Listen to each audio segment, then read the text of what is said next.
The state of Idaho is pushing back against the teaching of critical race theory in its public schools.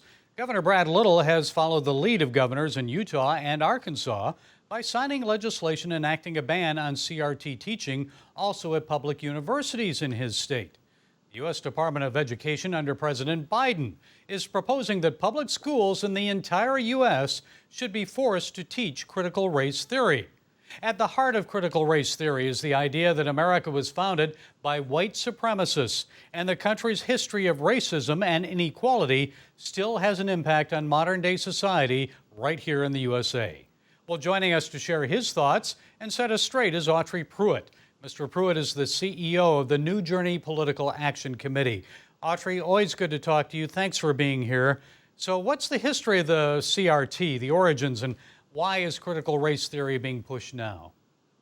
Well, the origins go, if you really trace the origins, go way back into the 60s. Although a lot of the stuff is more modernized, this stuff goes way back in the 50s and 60s, some of it with the radical socialists at the time.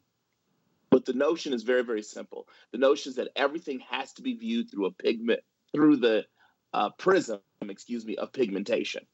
Everything has to be viewed in that manner. And so it doesn't matter what subject you're in. It doesn't matter what point you're in history, whether you're now or whether you're back in 1750 or 1664, right? Doesn't matter. You've got to view it through the lens of someone's pigmentation. And then that informs how things progress in the future. So you have a situation now, particularly in the U.S., where schools want to say you cannot succeed, or there are things you can't do, or you will always be held back because originally the country was founded for, by, and to support only white males. Well, I'm kind of offended by that because I'm a descendant of someone who came here on the Mayflower, and I must say I know they came for religious freedom because they were being persecuted in England. So why do you believe the CRT is now a threat to the future of the nation? The CRT is a threat to the future of not only the nation, but us as individuals, because what it does is it tries to put people in categories and groups that have nothing to do with the actual demonstrable demonstration of your merit, of what you do, of what you go out and how you access the community. It has nothing to do with your work ethic. It has nothing to do if you show up on time. And what it's going to do is cause an ethnic war in this country. That's what's going to happen. And to some extent, it's already happening. Well, and it may lead to more segregation. And my understanding, Martin Luther King Jr.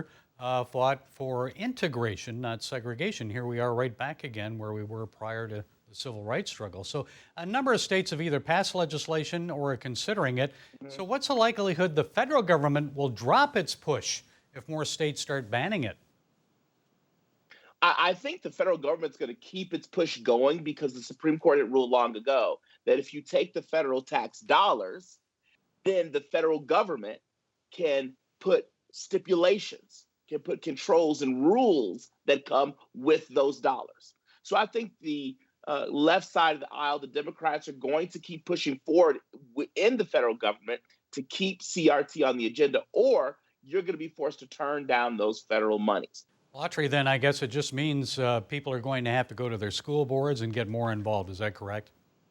Yes, it means two things. One, they're going to have to get more involved in their school boards, in the curriculum development. And two, what the legislature should be doing is passing laws that basically say they set up parent reading committees. And we can pay the parents for this, for their time, by the way. Parent reading committees, right? It can rotate between a volunteer list of parents who want to volunteer to read. And we can, again, reimburse them for their time. So it's semi-volunteer. But these parents have to be currently in the school district. Their students have to be current students in the school district. And they should read textbooks before they're used in the classroom. That's the way to solve this problem. And they give it their stamp of approval. Then at that point, the teacher or the school district can use it. That would curb a lot of this stuff right from the beginning. Well, that sounds like a sensible solution. Autry Pruitt, CEO of New Journey PAC. Thank you, Autry, for setting us straight. We appreciate you. Thank you so much for having me on board.